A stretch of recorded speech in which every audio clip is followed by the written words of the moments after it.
kita kembali. Tadi sebelum rehat, saya tanya Kak Maz ni, ada gaduh tak dengan director? Dia cakap tak ada. Tapi waktu kita off record tadi kata ada. Tapi bukan dengan director ya Kak? Ada orang industri lah. Orang industri lah. Tapi tinggi lah, maksudnya director dan ke atas punya level lah. Okay. Kenapa? Sebab payment lah. Oh, okay. Sebab payment bayar, dia macam ni tau. Saat paling, I tak tanya tapi akak jawab.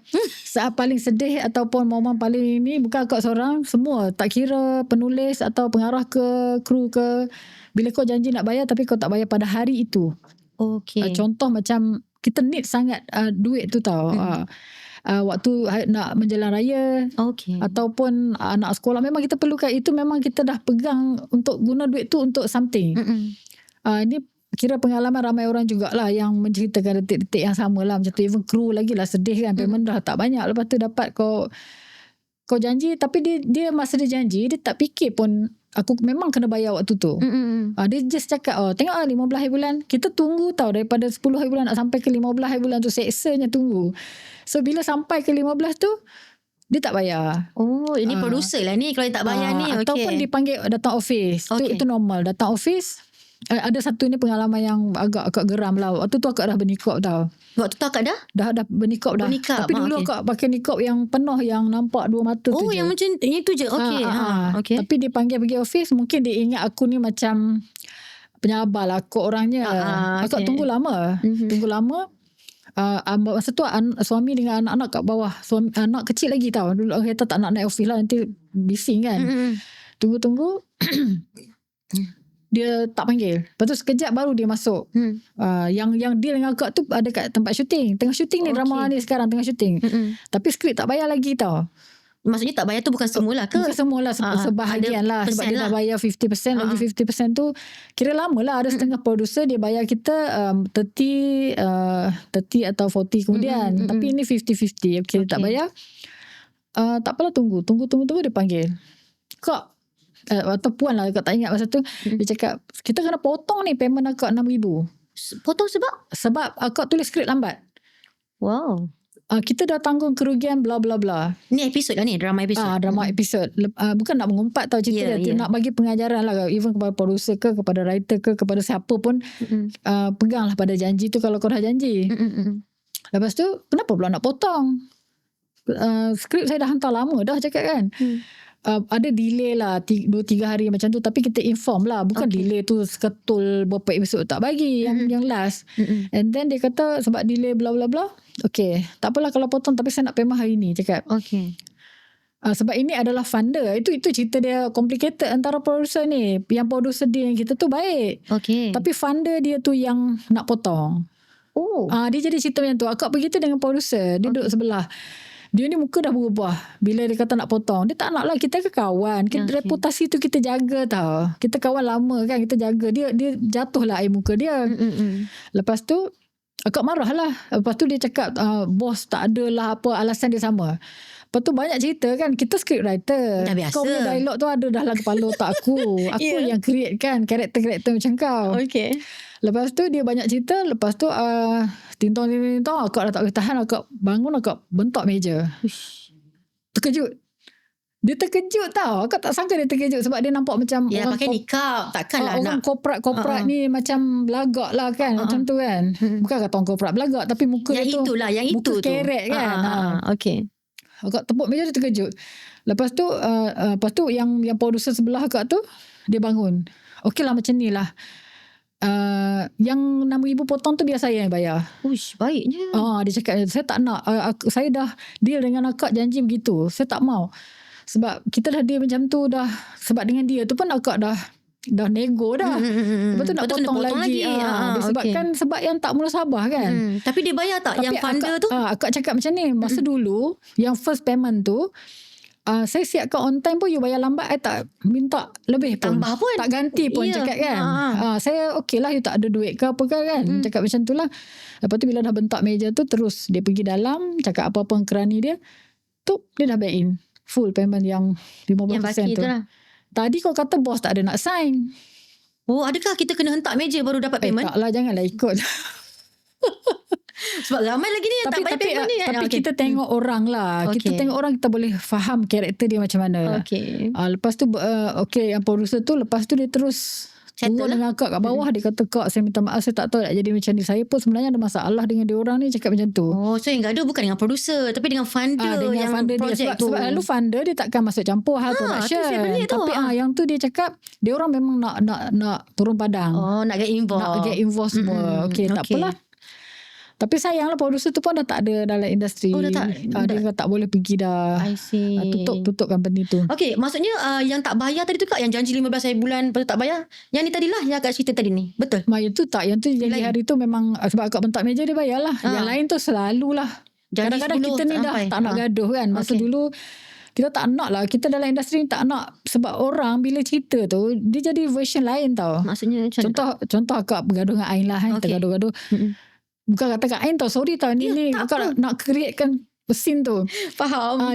Kita even akak kan cerita akak punya side. Takkan akak cakap Ain tu tak bayar sebab aku siap skrip lambat. Kita mesti cerita buruk tentang yang tu. Tengah marah kan. So sebab tu akak jarang lah berkongsi. Kalau benda-benda tak best lah nak cerita, kita lah industri so jumpa balik. Tapi pernah bergaduh, marah-marah, dia orang marah kita lah. Tapi akak takkan panjangkan benda tu. Esok jumpa pitching buat tak tahu. Sampai orang kata, "Kau kan gaduh kan dengan dia?" Hari tu dia mengata kau macam-macam. Akak punya style satu je akak cakap. Kalau dia mengata aku tak dengar tak apa. Walaupun orang menyampai. Orang menyampai biasa. Tapi aku tak dengar daripada mulut dia mengata aku. Kalau dia mengata, aku akan sound dia balik. Kau pergi berdepan lah. Takut dengan kau. Garang. Bukan garang. Kita kena clarify. Baru ada dua-dua belah pihak. Sebab kadang-kadang benda tu berlaku, ada macam certain case lah. Dia ni kata kau macam tu. So kita simpan. Benda tu jadi barahkan dalam hati kita, bengang. Esok jumpa kat pitching, kita tak tegur dia. Tapi itulah cakap, kita doa lah, Allah bagilah tunjuk kat aku betul-betul. Kalau betul, lagipun industri ni kecil je Kak. Kan? Kalau kita gaduh, besok jumpa tapi balik kalau kan. betul dia buat, dia tikam belakang kita pun tak nak kawan dengan dia dah kan. Betul tak? Ya Kak. Tak mau juga. Saya rasa tikam-nikam dalam perniagaan bisnes biasalah. Semua even script writer pun kita orang pun berniaga juga kan. Kita pesaing. Walau kau baik dengan aku macam mana, kau tetap pesaing aku. Betul. Macam tu. Tapi semua berjaga-jaga je lah. Kalau orang semua faham, ni rezeki. Betul. Tak dapat sudah lah. Kak, regarding dengan payment, adakah bayaran sebagai penulis skrip berbaloi? Maksudnya pandangan akak tentang kita punya sekarang lah. Sekarang punya. Tak lah. Tidak berbaloi. Tidak berbaloi sebenarnya. Sebab jauh tak Kak perubahan daripada yang dulu? Mana ada berubah. Selama 20 tahun sama je payment dia. 20 tahun akak dalam industri, harganya sama? Sama. Kalau macam ATM kan baru ni rate naik sikit, adalah ada producer yang consider dia akan bagi yang dia cakap macam ni lah, ni je yang mampu, yang aku pun banyak juga kan. Kita pun faham kan producer tu kawan kau, takkanlah kau nak tekan dia minta skrip sikit-sikit harga, tak adalah, ikutlah bajet kau selalu macam itulah. So 20 tahun bayarannya masih sama lagi, naik pun sikit je, very little, very tiny punya. Kalau kerja kan, masa kau kerja lu setahun bos bagi naik 100 macam tu lah. Tak banyak lah tu setahun 100 kan. Kalau 10 tahun dah 1,000 lah. Jadi industri penulis skrip tidak begitu? Lebih kurang kot. Masih lah setahun 100 ada lah. Tak tahu lah macam mana. Sebab ada juga yang minta lagi bawah daripada harga pasaran. Minta diskaun.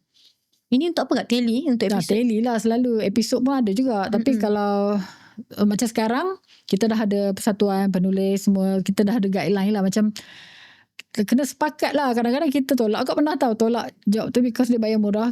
Member yang ambil. Have to lah Kak, nak survive dalam industri kadang-kadang kena ambil kita job pun kecil, tak kan? tahu lah. Tak tahu. Kita tak salahkan dia juga. Mungkin bagi dia okey banyak tu.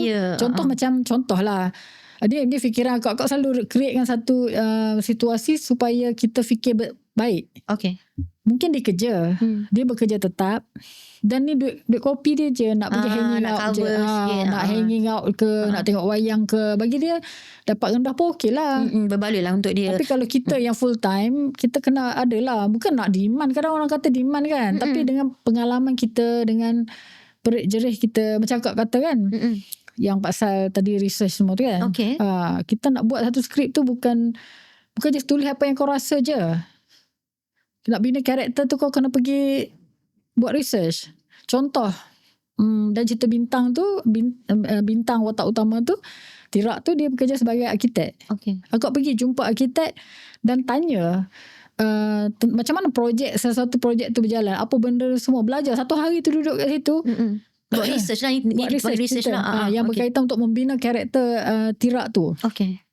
Kalau drama tu sakit mental, pergi pula bayar pula dekat doktor psikiatri. Nak tahu kan, kita kena bayar lah. Takkanlah dia profesional kita nak ni. Itu bayang kalau kita dapat gaji tu kecil, kau kena bagi pula. Takkanlah kau nak pergi jumpa dia weh. Kita borak-borak, mana boleh. Dia pun slot sumber dia slot dia contoh doktor psikiatri ataupun psikologis ni, dia satu slot pun 400, 500, 600 ada. Kalau kau ambil satu slot tu pun dah kacau dah dia punya ni kan. Tak boleh. Memang kita tak boleh. So maksudnya sebagai penulis skrip, untuk dapatkan idea dan konsep cerita ilham tentang kalau pasal psikiatris ni, kenalah keluar duit sendiri. Betul. Selalunya bayar sendirilah.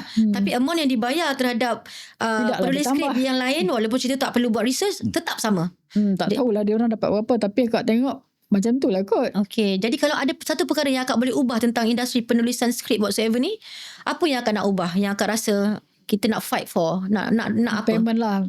Bukan penulis skrip saja, kru juga. Sebab kesian lah, macam kru lagi lah kan. Macam script writer dia kerja di rumah dia.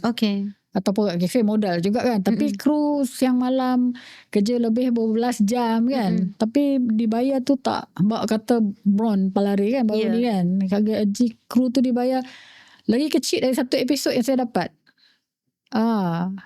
Tapi macam mana nak buat dah stesen TV bagi amount sekian? Itulah kita kena fight lah daripada producer fight untuk dapat yang sekian dia lah. Producer pun akan mengeluh benda yang sama 20 tahun pun bayar sama je. Kan betul.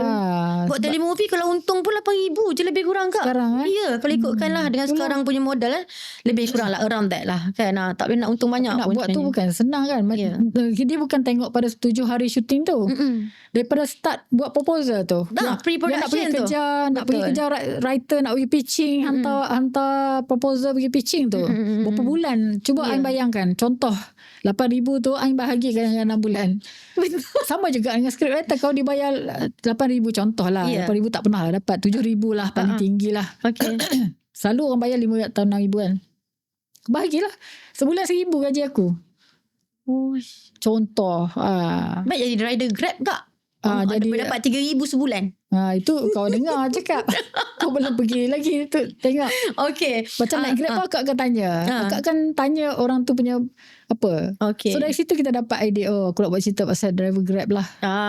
Nak dapatkan input ilham tu. Akak bernikap ni start daripada 2016. Maksudnya 2006 akak masuk industri, start dengan industri buat penulisan. Masa dulu rugged lah, pakai pun modern macam waktu tu belum pakai tudung. Pakai tudung. Tapi bernikap 2016, 10 tahun lah. Jadi waktu akak bernikap ni ada tak macam orang dah tak nak ambil skrip akak ke, tak nak bekerja sama ke tak ada? Ada beza lah sebenarnya. Beza. Macam mana orang, kita pun macam tu kot. Kita nampak orang judge kan by its cover kan. Betul lah tu. Sebab tu saya pakai jubah hari ni. Tapi akak rasa beza tu terlalu banyak lah. Macam orang, kita dalam dunia hiburan. Di dunia hiburan tahulah macam mana kan. Kalau dulu kita macam mana nak cakap dia punya perubahan tu, orang yang baiknya dia lebih respect kita lah. Contoh jumpa lelaki, tak adalah dia datang duduk dekat-dekat ke. Dia akan bagi laluan. Bukan dalam industri sajalah, kat luar pun macam tu. Lepas tu kalau bukan macam apa ni, maknya ke apa kan, dia tak kedekat. Dia akan macam ni lah. Pernah juga ada seseorang ni agak jumpa, kan dia rambut panjang, duduk kat kerusi waktu pitching kan. Aku salam je semua tangan kat dia, dia buat macam ni. Dah sudah bukan perempuan. Macam tu lah. Itu perkara melucu lah, antara perkara lucu. Tapi kalau dari segi tak bagi job tu tak adalah. Sebab kebanyakan producer ni kenal kita dari dulu. Apa yang menyebabkan akak turning point bernikap tu? Dia bermula bukan terus bernikap macam tu. Waktu akak lahirkan kembar pada 2012. Setahun lepas tu dia memang dapat hidayah lah kot. Dia rasa nak, sebab dulu akak pernah kata tau, akak kan suka pakai t-shirt macam rock kan, zaman dulu kan rock kan, ke jeans macam tu, pergi mana-mana jeans lah. Akak kata aku tak mungkin nak tutup aurat penuh tau. Sebab panas tau nak pakai hand sock ke stocking ni. Tak mungkin. Cakap macam tu kat diri sendiri. Sebab panas aku memang naik motor pergi sana sini. Ambil anak sekolah apa semua kan. Tapi waktu dah lahirkan kembar tu macam setahun kan. Kita duduk rumah. Tak keluar-keluar duduk rumah. Lepas tu tak tahu lah macam mana terfikir. Kak kata aku rasa macam nak pakai lah tutup betul-betul. Tiba-tiba je rasa tak nak pakai dah baju pendek. Pakai baju panjang je. Try macam tu dulu. Pakai stokin. Waktu orang peli-peli lah pakai stokin beranak ke apa. Kawan tanya macam tu. Kau orang pantang ke? Kawan tanya kan. Tapi okey lah, tak apa buat, tak tahu je. Lepas tu 2015. Dia ada satu peristiwa. Waktu akak tengah beli nasi balik hantar anak sekolah, akak bagi dulu laluan kat orang kerja tau. Orang yang kerja beli dulu. Sebab kita tak rushing. Dalam masa tu lah, mungkin Tuhan akan bayar aku dengan something yang lagi mahal daripada aku tunggu ni. Sorry. Lepas tu, ada kawan akak add akak satu grup WhatsApp. Dari situlah bermulanya. Grup WhatsApp tu, yang pasal agama lah. Baca lah, bestnya dia orang sharing-sharing, nak pergi kelas semua kan. Lepas tu 2015, kak pergi kelas mengaji. Walaupun anak kecil tu bawa anak pergi tu. Dekat rumah je ada kawan tu ajak pergi. Dia jadi macam serentak tau kawan tu pergi. Okey lah. Bukanlah kata jadi baik ke Alim, bukan macam tu. Tapi dia nampak lah arah yang lebih baik lah. Lepas tu bila masuk grup tadi tu, kita pergi ke jumpa fizikal punya kelas. Akak terkejut tengok semua pakai niqab. Yang hitam tu yang akak pakai dulu. Tutup tu. Dia tutup semua nampak dua mata. Lepas tu dia orang ni solat tak pakai telekong. Aku rasa macam peliknya kan. Dia orang pakai baju tu lah. Betul akak pakai lah niqab yang macam ni lah. Tapi yang hitam. Kenapa boleh tercetus nak pakai tu, aku tengok dia orang cantiknya semua. Padahal tak nampak pun kan, nampak mata kan. Cantik nampak dia orang lawannya, dia orang pakai niqab hari-hari macam duk terbayang je tengok nak pakai lah. Tanya suami. Masa tu aku agak lah, mesti dia tak bagi aku pakai ni. Lepas tu dia cakap, pakailah. Terkejut je. Beli online. Lepas tu try pakai. Sengit-sengit pakai. Padahal rockers ni. Starting rockers ni. Tak tahu kenapa. Kau pun tak tahu. Sampai hari ni tak ada jawapan kenapa kau nak pakai. Tapi suami tanya, you dah fikir habis ke? Sebab kalau you pakai ni, you tak boleh dah perangai macam dulu. Yang wah-wah tu lah. Kena ubah. Ikutlah. Takkanlah kau nak menggedik-gedik dengan pakai kan. Lepas tu masa tu akak berubah total lah. Pakai jubah semua. Tak ada pakai seluar. Semua tak pakai. Jubah kak? Waktu itulah. Lepas tu dah lama-lama banyaklah kita dah buka terbuka kepada banyak kelas-kelas seminar Al-Quran. Yang akak pergi tu, bila akak kenal yang seminar Al-Quran tu, dia macam ke bawah sikit. Yang tadi tu terlalu ekstrim sangat. Yang jemaah tu terlalu ekstrim sangat. Lepas tu yang kena Al-Quran, tak perlu pun sampai macam tu sangat. Maksudnya akak dah ke bawah sikit lah. Sebab kita ni baru je kenal. Kau terus melonjak ke sana. Semuanya tak macam tertutup tau rasa kan. Waktu itulah. Lepas tu dia agak sukar lah kalau kita nak masuk dalam industri, masih nak terus menulis dengan berpakaian begitu. Waktu akak pakai jubah dan bernikap tu, akak masih menulis lagi untuk masih menulis lagi. Banyak job yang dapat masa tu. Jadi dia tak ada rasa macam konflik ke kak? Kan? Akak ada dah nak ke arah itu kan? Ada konflik dia dalam diri kan maksudnya. Ya betul. Ada. Jadi macam mana waktu tu? Tak ada rasa nak berhenti pun waktu tu? Yang ada penulis senior tegur lah. Cerita kau ni macam khutbah Jumaat lah. Kau tak boleh macam ni, dia cakap. Maksudnya dalam dialog tu asyik cerita pasal agama. Bukan agama lah, macam benda yang kebaikan je. Bosan orang dakwah. Dia cakap. Betul akak muhasabah diri lah, terima teguran dia. Akak kata betul lah. Sekarang kau tengok balik, ya Allah, apa kau tulis ni? Memang cerita tu ada, tapi manusia tak suka begitu. Sebab tu bila dah pakai niqab tu, akak rasa tahun bila lepas PKP ke? Baru-baru ni je yang akak dah pakai satin macam ni. Sejak PKP semua yang hitam tu je lah ya akak pakai. Kak, waktu tu susah nak didekati. Orang bukan orang industri je, orang memang tak nak kawan dengan kau lah. Orang respect. Tak pasti apa yang dia orang punya ni. Mungkin takut. Akak pun sendiri dulu waktu remaja, akak pun takut juga orang pakai niqab macam tu. Bila akak pakai kat depan cermin dulu, aku takut. Tapi sekarang aku pula yang pakai. Bukan tak bagus, itu yang terbaik lah. Tapi akak rasa better kita bersederhana. Bila dah seminar Al-Quran tu lah, kita jumpa orang profesional yang berbagai-bagai lapisan. Rupanya dia orang ni nampak biasa. Tapi dalam dia Hebat sebenarnya. Itu akak kata dia orang punya pengetahuan dengan Al-Quran pun bagus. Sebenarnya tak boleh judge orang. Bila akak turn down sikit, macam ni ramai orang datang. Macam nak kawan dengan kita lah. Macam tu. Lebih selesa. Senang cerita dia lebih selesa. Saya jumpa akak first dulu waktu pitching pun saya takut. Sebab akak bernikah kan. First dulu. Dekat mana kita jumpa. Tak takut. Kita kan dah sembang sebelum tu online. Yelah. Online visual. Lepas tu bila jumpa first time tu macam takut lah. Segan lah sikit. Macam tu lah lebih kurang. Segan tu yang akak tak suka. Kalau orang yang cakap akak cubit dia. Tak, dia rasa cakap tinggi. Yelah, orang baik suka. Di atas saya macam ya Allah takut awak tu. Kebanyakan begitu. Dia rasa macam tu. Pengarah ke lelaki kan. Dia orang kan agak macam tu. Tapi macam bila kita jumpa tu kita gurau-gurau habis lah. Lepas tu dah borak dah ni. Dah okey sikit dah. Gila-gila jugalah masuk air juga sebenarnya orangnya. Kalau dia borak tu dia tahu. Terutama Abang Hashim lah memang. Akak kalau kita nak terborak pasal ni saya rasa agak sensitif sikit, tapi saya perlu pandangan akak. Orang kata industri kita ni lubang najis, banyak dosa, banyak benda-benda begini. Tapi akak hadir dengan satu personality yang begini. Jadi dia tak akak ada hampir untuk quit sebenarnya. Waktu dalam penghijrahan tu, bila kita akak ungkit balik yang dalam jemaah tu, dia orang selalu cakap lah macam mana akak dah lupa perkataan, sebab akak perkataan negatif akak tak simpan. Dia cakap keberkatan. Pasal keberkatan ni pendapat akak tahu. Bukan pendapat agama ke apa. Perlu ditegaskan di situ. Dia cakap you tak ni yang melukakan hati lah. You tak risau kalau you bawa balik duit tu hasil daripada skrip tu bagi anak-anak you makan dan membesar. Lepas tu akak fikir balik satu benda lah, akak cerita lah kat suami masa tu, nangis lah juga kan, macam kecewa lah kan. Kita ni je yang kita boleh buat. Nak buat apa lagi cakap kan, yang kita selesa dah suka buat.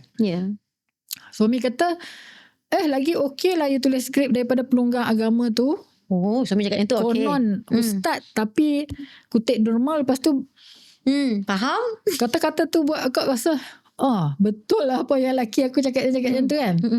Lepas tu akak terus jalan. Sampailah akak jumpa dengan seorang ustaz ni. Akak tak boleh sebut nama dia sebab dia nak dia privacy lah, dia bukan ustaz selebriti. Akak tanya dia depan-depan, ustaz saya ni dah lama saya simpan kemusykilan ni, saya nak dengar daripada orang yang berilmu, bukan pendapat atau suara hati saya. Saya nak tulis skrip tapi dalam keadaan orang menuduh saya tak berkat rezekinya tu, syubhah. Rezeki kita ni syubhah katanya lah. Lepas tu dia kata macam ni, dia kata apa ni, dia tanya balik apa niat you nak menulis. Dia cakap, akak cakap lah, saya ni tak ada ilmu ke apa ke, cuma ada rasa yang ingin disampaikan tu kepada orang. Contoh macam kalau ni contoh lah, kalau orang tu pernah terluka, dia nak sharekan rasa tu pada orang, bukan nak suruh share luka tu, tapi hikmah yang dia dapat daripada tu. So kalau kita rasa, kita nak share rasa tu dengan orang. Contoh macam bukan kita ustazah tahu, ustazah tu dia memang platform dia. Macam orang yang selalu share pasal hijrah macam tadi kan, kebaikan lah kan, kebaikan kita lah yang kita buat tu, benda yang mendatangkan manfaat pada dia. Macam tadi Roshamna cakap tu, mungkin benda tu bagi dia biasa, tapi bagi kita itu adalah laluan yang kita pembuka rezeki kita kan. Macam tu juga. Lepas tu dia cakap macam ni, senang je, you tak payah fikir banyak. You duduk kat situ sebagai bukan dia sebut macam kat arus sungai. You berdiri kat situ seorang-seorang dengan membawa mesej itu. Matlamat you adalah untuk bagi mesej tu dekat orang. You nak berdakwah. Kau sebut dakwah orang marah. Dakwah bukan dalam drama. Dalam drama filem tak ada dakwah. Untuk memberilah pesanan lah, sharing lah katakan. Tapi kalau you quit, tak ada dah kat situ. You bayang ada mungkin ada 10 atau 20 orang penulis yang tulis ikhlas untuk bukan cerita sondol ke apa ke, bukan cerita kan, nak menyampaikan kebaikan dalam cerita tu. Tiba-tiba seorang pergi, so yang tinggal tu semua yang tulis merapu lah. Itu yang ustaz tu cakap macam tu lah. Lepas tu rasa betul juga ustaz dia cakap macam tu, combine dengan apa yang suami akak cakap tu.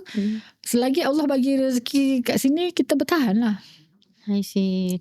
So bagaimana kalau skrip tu tapi sebab tadi akak cakap, akak tak mention kan pasal yang peluk-peluk, pegang-pegang kan, sin-sin suami isteri harus atas katil. Katil tak lah. Tapi kalau pelakon tu suami isteri, akak akan buat juga scene begitu. Tapi kalau akak sendiri menulis, memang kan kadang-kadang kita tak note kepada director, kita just buat scene je kan.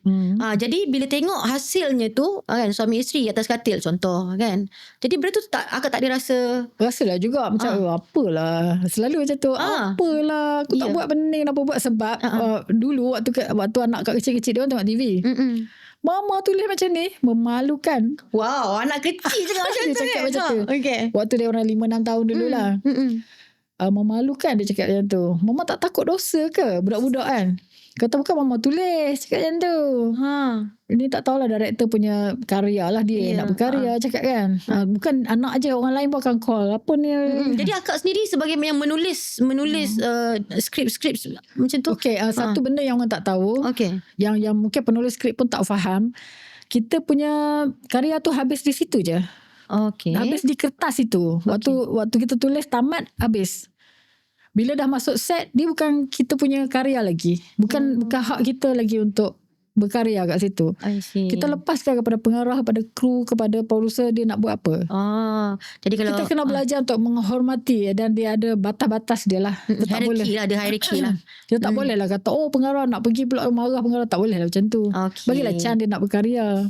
Faham, baiklah. Okey Kak, nak tanya pendapat akak macam mana nak ajak macam ni kalau kata Gen Z kan, dia orang start, dia suka menulis, nak start kan. So apa akak punya nasihat pada dia orang? Dia takkan melalui jalan susah yang akak lalui dulu. Sebab banyak kan, even penulis sini pun banyak buat kelas dekat apa dia, akak tengoklah banyak dekat Facebook, IG, Thread, semua benda dia orang share. Kalau nak belajar personal pun boleh kan.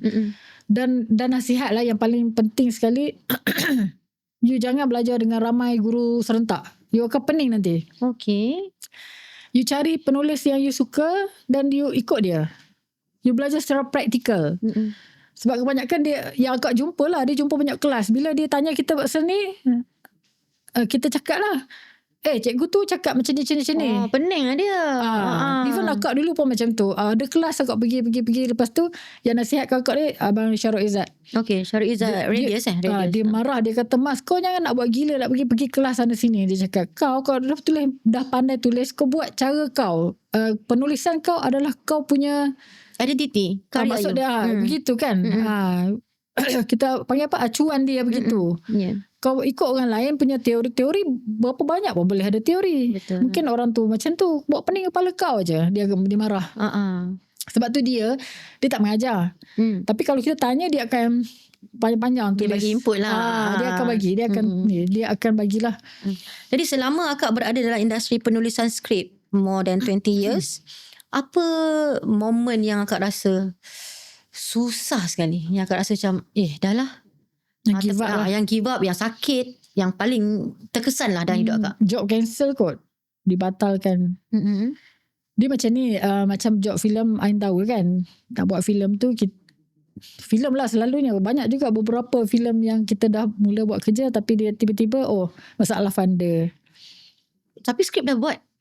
Belum. Tapi sebelum buat skrip tu kan, kita dah ada banyak research. Dah buat. Dah start kerja lah. Bukan kawan lah, kenalan juga. Dia cakap, tak apalah, kau buat lah dulu gini. Duit apa satu tak bayar lagi, tak apalah, kita buat lah. Tiba-tiba tak jadi. So frust lah, more to frust, menyembur lah, maaf. So lebih kepada frust lah kiranya. Kecewa lah sebab kita dah buat kerja, kita dah keluarkan duit juga kan untuk buat research tu kan. Banyak-banyak yang sedih itulah. So itu momen terendah akak lah selama dalam industri, itu antara momen terendah. Kalau terendah yang akak cakap tadi tu, nak raya janji, tak dibayar. Tak bayar, kita tak beraya. Waktu tu anak kecil lagi lah. Akak tak pernah. Bila ni Kak? 2000 berapa 13-14. Waktu tu maksudnya memang dah tunggu duit itu je lah, mengharapkan untuk raya tu. Sebab dia janji skrip dah bagi, patutnya dah bayar. Selalunya begitulah. Tapi benda ni tak jadi dah selepas itu. Maksudnya kita pun dah tegas. Kita pun, waktu mula-mula tu orang kata, kau ni tak ada nama lagi, kenapa kau nak demand? Sebenarnya jangan percaya, ataupun kita sendiri jangan mention nama orang. Maksudnya contoh macam ni, akak nak minta payment lebih. Contoh Ni contoh tau. Akak petik nama Ain bayar aku 10,000, padahal Ain tak bayar pun. Akak tak pernah buat ada job dengan Ain, tapi akak nak gunakan nama Ain tu untuk pengaruhi dia supaya akak dapat payment lebih. 10,000 tu. Sama juga dengan producer. Dengan writer ni bla bla bla, padahal bila kita tanya balik, bila masa pula? Tak ada. I see. Benda ni yang Puan Sujah cakap dengan kau mula-mula dulu. Contoh dalam skrip kita, jangan simply mention nama orang. Contoh, kau sebut Siti Nurhaliza ke apa dalam skrip kau. Mungkin orang tu tak suka dengan dialog itu. So akak kata dalam real pun jangan mention nama orang. Jangan kaitkan diri kita dengan orang atau konflik tu. Okay. Jangan petik nama orang tau. Ni writer tu, Mas tu, walaupun di sini aku bayar dia murah je. Ini producer punya dialog lah, normal selalu macam ni lah. Tak tahulah producer ke even writer pun sama-sama kawan, jangan cakap macam tu. Kalau ada orang cakap kita, diam je lah. Kenapa benda tu melukakan, menyebabkan kakak rasa macam mana? Kalau kita jumpa tanya balik, contohlah apa yang berlaku tu, betul ke kau kata macam tu? Pasal dia kata tak ada. Wallahu alam lah sama ada dia kata ke tak, tapi kawan tu tak mengaku lah kat kita. Tapi benda tu jadi tak best tau. Hubungan kita tu jadi tak best. Kita pun dah mula curiga. Ada rasa prasangka. Okay. Akak nak tanya sedikit soalan tentang skrip, tentang filem lah. Ni kita berbual tentang filem. Naskah yang bagus pada pandangan akak sebagai seorang penulis skrip, macam mana kita nak mengklarifikasi bagusnya sesebuah naskah itu based on apa? Message dia lah. Message yang kita bawa dalam filem lah. Contoh apa yang kita nak cerita dalam filem tu. Kita buat lagi sekali. Kita buat lagi sekali. Okay, kita ambil balik soalan tadi. Okay, apa yang mengklarifikasikan, yang membuktikan filem tu bagus, apa dia? Kalau bagi akak lah, message dia lah yang nak disampaikan. Kalau orang tengok filem tu last kali, macam ni. Akak petik satu filem ni, Train to Busan. Okay. Train to Busan dia adalah filem aksi tau. Dia filem aksi, tapi akak tengok banyak kali tau cerita, sebab waktu tu anak akak dia suka tengok DVD zaman tu kan. Ulang-ulang sebab dia takut tapi nak tengok. Lalas kita pun kena tengok sekali. Dalam cerita tu dia cerita aksi apalah sangat mesej, tapi sebenarnya kasih sayang ayah. Mak, bila mak ayah bercerai, anak tu nak pergi kat mak dia. Lepas tu lagi satu karakter-karakter dalam train tu adalah kita tau. Dalam dunia betul. Siapa yang penting diri sendiri, siapa yang sanggup sayang, sampai mati kan, duduk berdua walaupun zombie tu datang kan. Semua tu bila kita tengok, kita perhati, macam ni best. Macam filem The Green Mile. The Green Mile yang mana besar yang dalam coffee tu kan, yang dalam penjara tu. Itu pun karakter-karakter tu dia cantik tau. Maksudnya kompleksnya dalam penjara, walaupun tu cerita penjara, tapi sebenarnya bukan penjara tu yang dia nak cerita. Jadi untuk filem di Malaysia yang pada pandangan peribadi akak, filem yang ada mesej yang bagus, filem P. Ramlee lah kebanyakannya. Jauhnya. Kan macamnya Gen Z sekarang dah Gen Z kena tengok filem P. Ramlee. Sebab P. Ramlee ni waktu 3-act structure tu diperkenalkan pada tahun 70-an. Okay. P. Ramlee tulis skrip guna apa? Kenapa kak? Guna konsep apa? Sebab dalam skrip dia panggil 3-act structure kan, act 1, act 2, act 3 kan. Okay. Pada tahun 70-an, tapi P. Ramlee buat cerita ni tahun 60-an, lebih awal. Dia guna konsep apa? Dia guna ni pendapat akak lah. Dia guna jiwa dia. Dia guna perasaan dan jiwa dia untuk menulis. Sebab kalau tanya akak tulis macam tu. Even Syarul Izzat pun dia kata, aku tulis apa yang Tuhan bagi waktu tu. So waktu kalau kita letak kerangka dalam skrip kita, kerangka ke apa orang panggil treatment ke apa benda, waktu kau tulis skrip kita tak pakai yang tu, yang 3R tadi tu. Dia tu secara basic je lah kan. Tapi P. Ramlee buat tu, ini akak rasa lah bila kita tengok tu, kenapa kita asyik ulang-ulang tengok daripada dulu sampai boleh hafal. Lepas tu gelak, lepas tu tengok lagi. Macam cerita Ibu Mertua Aku kan, contoh lah akak ambil dia punya tu plot dia tak ikut yang teknikal tu. Maksudnya dah habis dah cerita tu, ada plot-plot lain. Dan watak tambahan ni pula yang karakter yang besar, iaitu Zaitun kan, Combi kan. Okay, so menulis menggunakan hati lebih baik lah. Jiwa. Okay. Sebab tu tapi kita kena tulis. tak layan sangat kak cerita-cerita Ramlee kan. Dia orang okay, Gen Z ni dia nak cepat. Okay. Sebab tu dia suka tengok lawan-lawan kan, satu minit punya cerita. Dia orang semua nak cepat, swipe. Even anak akak pun tengok swipe apa benda. Kalau dia dengar video, dia akan cepat kali 2 kali. Dia tak ada kesabaran tu. So macam mana seni ni halus. Betul. Seni halus dan slow. Orang nak sebut slow living lah apa benda kan. Moment lah orang sebut moment. Dia kena moment. Sebab kalau kita tak bagi peluang kat diri kita, jiwa kita untuk merasai moment tu, kita tak rasa nikmat tu. Contoh kita makan. Laju-laju. Ataupun tengok handphone.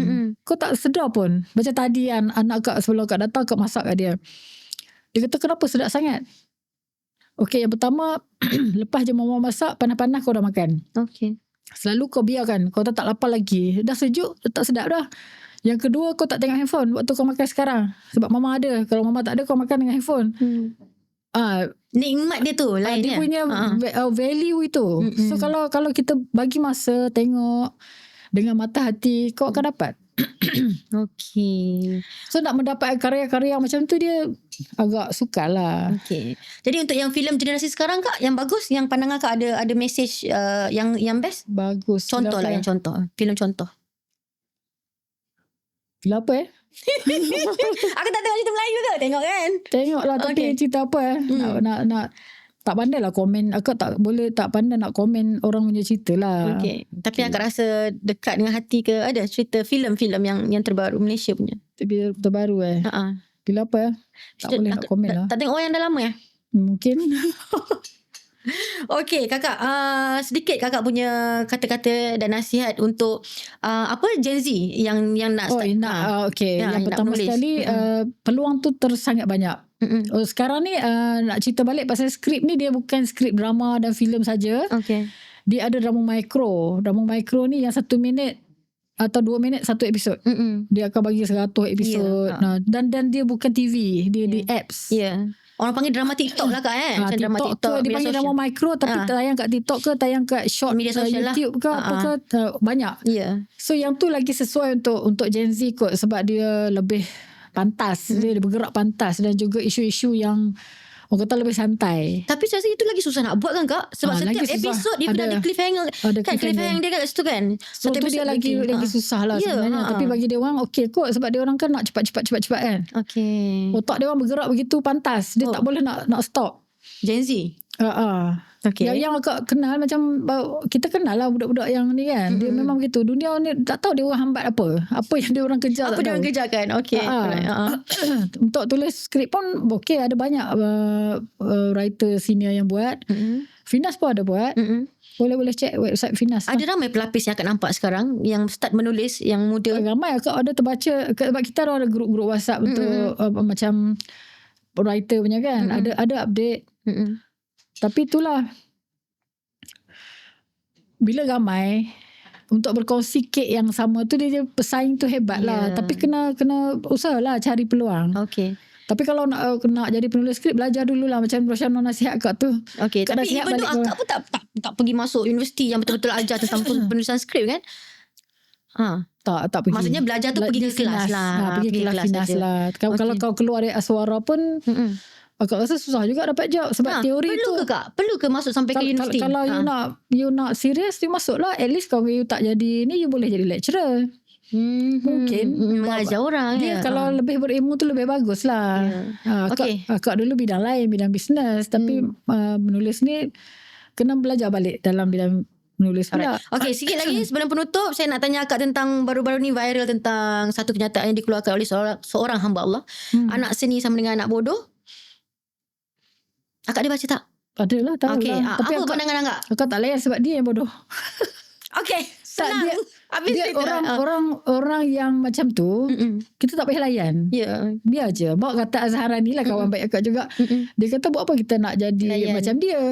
Kan? Sebab kebanyakan, dia punya sekarang ni, dunia tu dia tak macam kita dulu. Kita yang terbaik tu adalah yang kau bekerja dalam bidang kau. Kalau kau jadi jurutereka, kau jadi pengarah ke, even kau lighting man ke, kau terbaik, kau faham pasal kerja kau bagus.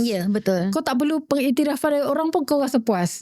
Tapi zaman viral sekarang ni, sejak ada media sosial yang mengejar viral views kan. View dia tak peduli. Buat benda bodoh, viral view dah kena berjaya dah kan. Dan dia orang keliru. Sekarang dia tak tahu yang mana satu betul, yang mana satu salah.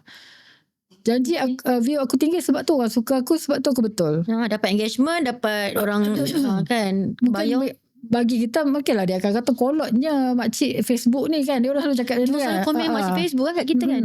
Terus okay, semua jadi semua nak bebel kan. Tapi kita macam itulah, inilah medan untuk kita bagi penerangan dalam karya kita. Okay. Biarlah dia orang tak suka pun tak apa, asalkan kita menulis. Sebab nanti kalau Tuhan tanya apa yang kau buat untuk ditinggalkan, mana tahu satu hari nanti podcast ni akan jadi jariah kepada akak bila akak dah meninggal, mana tahu kan. Sebab niat tadi memang itu, nak menyampaikan sesuatu. Ada lagi yang akak nak sampaikan? Jangan kita borak sampaikan habis ada lagi. Yelah pasal Gen Z ni lah.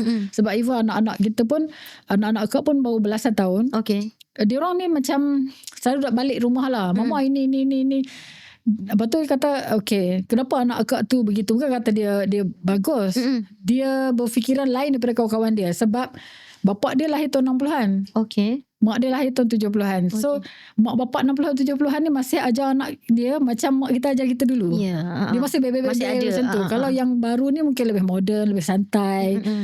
So dia orang pun, bila ruang tu ada, budak-budak sekarang dia punya cabaran dia besar. Sebab dulu zaman kita dapat sesuatu daripada ibu bapa kita. Okay. Kalau bapa kita tak bagi, tak adalah. Kan? Ataupun mak bapa kita memang belajar 100% daripada mak bapa. Kalau mak bapa tu kaki mencarut, anak akan mencarut. Kalau mak bapa dia macam cakap lembut, kalau mak bapa kita kuat menjerit, bebel, kita masih bawa benda tu pada anak kita. Tauladan contoh daripada orang tua kan. Tapi sekarang dia tak belajar melalui mak bapak sahaja. Media sosial tu lebih lagi daripada mak bapak. Okay. Kalau dia dah remaja, dia dapat handphone, dia masuk bilik. Kadang-kadang kita terkejut bila anak kita sebut benda yang bukan mencarut lah. Yang kita tak sebut kat rumah pun. Yang kita tak bersembang isu tu kat rumah. Betul-betul macam mana dia tahu? Macam mana dia tahu? Kita tak pernah cakap. Dia kata kawan begini cakapnya dia macam tu. Pasal isu ni, kalau kita menulis skrip ikut Gen Z punya style, adakah itu bagus ataupun sebenarnya tak bagus? Kan ayat-ayat yang kan ayat Gen Z sebenarnya kan, ada banyak satu lagi yang orang okay, ni dunia konten lah kat cerita kan. Ini yang akak nak cuba bagi tahu, sebab akak tak reti nak buat video dalam TikTok tu kan. Dia dah ada peluang, akak cakap lah. Orang buat konten, dia orang buat, dia cakap, dia post. Tapi kita dalam mainstream punya industri ni, kita di dalam kepala penulis skrip ni, dia dah tertakluk dah LPF, JAKIM. Sebelum keluar, banyak benda kan? Dia dah ada dalam ni tau. JAKIM, LPF, ni apa, polis ke apa benda, kerajaan Malaysia semua, sensitif tak boleh. Sebab tu keluar yang cakap anak seni anak bodoh tu. Dia tak tahu. Dia tak tahu dalam dunia ni ada hukum hakam, ada adab dia, ada prosedur yang kau kena buat. Dia tak tahu ataupun dia memang biadab atau dia buat sebenarnya. Kan? Walau lah, kita tak boleh kata lah kat dia kan. Kita pun tak nak judge orang. Okay. Tapi kata-kata kau akan makan diri kau balik. Aku teringat satu kata-kata Ustaz Muammar daripada Indonesia. Ini nak tegur jugalah orang buat konten ke apa benda demi view. Apa yang kita buat hari ni, satu hari nanti kita akan menyesal. Kita akan menyesal satu hari nanti. Lagilah kau buat tu, bila kita keluarkan video tu di public, dia akan kekal selama-lamanya. Lepas tu orang follow mungkin kita pula. Delete dah dekat akaun kita, tapi orang dah download, dah share. Kau akan malu satu hari nanti. Akak ingat benda tu yang akak selalu cerita kat anak akak. Kau akan malu satu hari nanti. Contoh kita ingat dulu kita remaja kan. Cuba ingat balik. Ya Allah, bodohnya aku. Macam tu. Okay. Apa yang kita buat benda-benda bodoh dulu lah kan. So bila tengok remaja, okay, kita simpati. Kalau nak nasihat boleh lah bagi. Ada juga ramai writer atau budak-budak muda yang datang minta nasihat. Okay, so sedikit Kak kata-kata penutup. Saya sebenarnya nak borak dengan Kak sikit pasal orang perang. Sekejap, boleh Wan? Kita sambung? Okay, Kak, akak ada tengok tak klip-klip ke media sosial yang berkenaan dengan orang perang? Akak tengok daripada syuting dulu yang apa ni, Abang Hashim kan. Apa pandangan akak melalui first look yang kita upload BTS? Pertama sekali terfikirlah fikiran akak, banyak je bajet producer ni. Itu. Sebab akak pernah nak buat cerita-cerita ni yang ni akak memang suka. Sebab kita nak mengangkat something yang very special kan. Tapi producer punya cakap, bajet ni busana dia pun dah berapa, dia punya tu kan. Lagilah latar, kau tak boleh, kena teliti. Sebab lama kan. Akak pernah buat dulu cerita zaman Jepun lah. tajuk Epic lah kiranya, Bingkai epic. Kaca, cerita kemerdekaan untuk TV9. Okay. Waktu tu susah kita nak cari uniform yang tentera komunis, kan. tentera tu lah. Sampai pengarah dia buat cerita tu ditunjuk dalam rumah. Tapi sebab tak nak bagi nampak pakai baju. Tak nampak lah. So Assalamualaikum, pegawai yang datang dari luar bagi salam, dan bini dia yang keluar. Duduk kat pintu tunjuk bini. Itu kepakaran pengarah lah. Yelah, sebab tak dapat cari tu uniform tu. So bila tengok orang perang, wah dahsyat. Kita buat itu dekat 100 baju. Betul kan? 100 kan? 100 selai kita buat. Kegaguman akak dari segi itulah. Dengan prop. First look akak yang akan nampak dari segi pembikinannya tu nampak payah lah. Nampak payah. Memang payah, bukan nampak payah. Memang payah kan. Nampak macam bersungguh lah. Bersungguh-sungguh. Sebab yang baru-baru ni kami ada upload sedikit eksperimental tentang komunis. Gen Z dah tak kenal, tak tahu kan. Itu yang polis. Itulah tugas kita. Untuk memberitahu. Tak apa, orang tak tahu, orang tak suka, orang tak peduli ke? Orang tak peduli, tak apa. Biar benda tu jadi jariah kita. Mungkin hari ni orang tak nampak, one day bila kita dah tak ada, orang akan angkat karya kita tu. Kita tak tahu. Tapi filem-filem epic macam ni Kak, dia dah sangat kurang dipertontonkan. Adakah kerana kos? Ini pendapat Kak lah sebagai penulis skrip. Dan buat filem pun nak untung sebenarnya. Tapi kalau nak buat drama, filem-filem macam ni susah ke Kak? Drama kalau dari segi penulisan maksudnya, kena buat research lah. Kena kerja banyak lah. Tapi kalau bajet tu okey, kita okey je. Sebenarnya mencabar tu lagi best.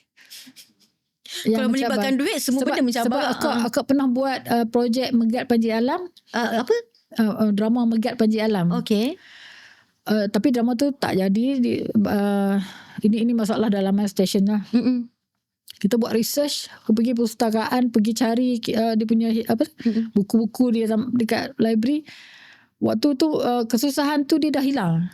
Dia jadi excited dan rasa cinta tu untuk kenal karakter ni. Kita buat best. Tapi tak ditayangkan lah. Tak jadilah projek tu. Okay, berbalik sedikit pasal filem Orang Perang. Pandangan akak, perlu ke filem-filem sebegini terus teruskanlah. Perlu. Okay. Sebab orang berkarya maksud dia macam niat tadi, untuk apa? Kalau kita nak berkarya, kita teruskanlah dengan apa yang kita nak buat tu. Duit is one thing, menyampaikan kebaikan satu perkara. Betul.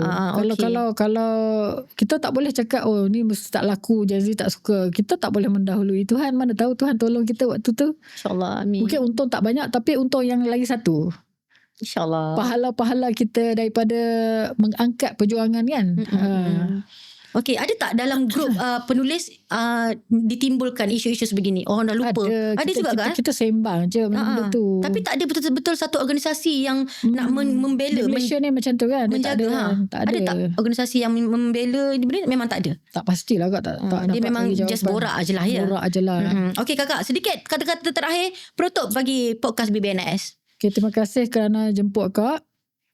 Dan semoga kita berkarya dengan menyampaikan mesej-mesej dari Tuhan. Kerana penulis dan juga produser ke pemain lain industri ni, kita adalah hamba Allah dan juga kita nak menyampaikan pesan-pesan Tuhan tu melalui karya kita. Itu je lah. Deep. Terima kasih Kak Mazni kerana sedia hadir berkongsi. Kan ada benda-benda yang Kak tak pernah cerita pun sebelum ni. Terima kasih. Tak pernah. Ini eksklusif untuk AIM sahaja. Terima kasih banyak-banyak Kak. InsyaAllah ada rezeki kita jumpa lagi Kakak ya. Minta maaf ada salah cakap, salah bual. InsyaAllah. Okay guys, jangan lupa saksikan episod BBNS akan datang. Assalamualaikum.